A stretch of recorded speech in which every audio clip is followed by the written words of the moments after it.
अहिल्यानगरमध्ये गेल्या 12 वर्षांपासून सामाजिक आणि विविध क्षेत्रात उल्लेखनीय कार्य करणाऱ्या व्यक्तींना लोकसत्ता संघर्ष पुरस्कार देऊन सन्मानित केले जाते। यावर्षी माजी नगरसेविका नसीम खान साब यांना त्यांच्या कार्यासाठी समाजभूषण पुरस्कार देऊन गौरविण्यात आले। लोकसत्ता संघर्ष संस्थेकडून अहिल्यानगर आणि महाराष्ट्रातील स्फूर्तिदायक ठरलेल्या सामाजिक आयडॉल्सचा शोध घेऊन त्यांचा गौरव केला जातो।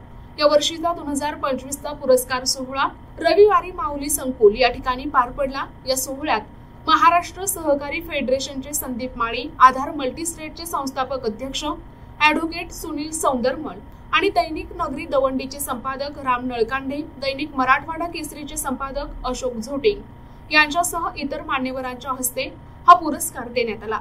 सामाजिक कार्यात नेहमीच अग्रेसर असलेल्या महिलांच्या प्रश्नांसाठी भरीव कामगिरी करणाऱ्या आणि जनतेच्या प्रश्नांसाठी अहोरात्र झटणाऱ्या माजी नगरसेविका नसीम खान साब यांना समाजभूषण पुरस्काराने सन्मानित करण्यात आले।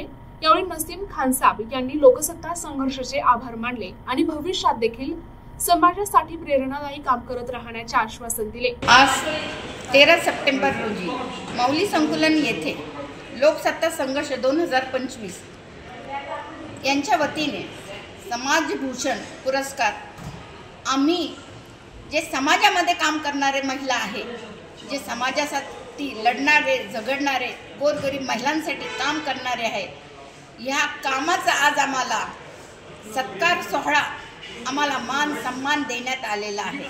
तर हा सत्कारामुळे मला अजून एक मोठी प्रेरणा मिळालेली आहे आणि आम्ही भविष्यामध्ये असंच निरंतर काम करत राहणार आणि सर्व समाजासाठी, सर्व धर्मासाठी आणि सर्व गोरगरीब गरजू यांच्यासाठी काम करण्याची प्रेरणा मनात अजून दृढ निश्चय करून आम्ही भावी भविष्यामध्ये अजून कष्टाने, जिद्दीने, चिकाटीने आम्ही काम करणार आहोत। प्रतिनिधी मुकुंद भट, NTV न्यूज मराठी, अहिल्यानगर।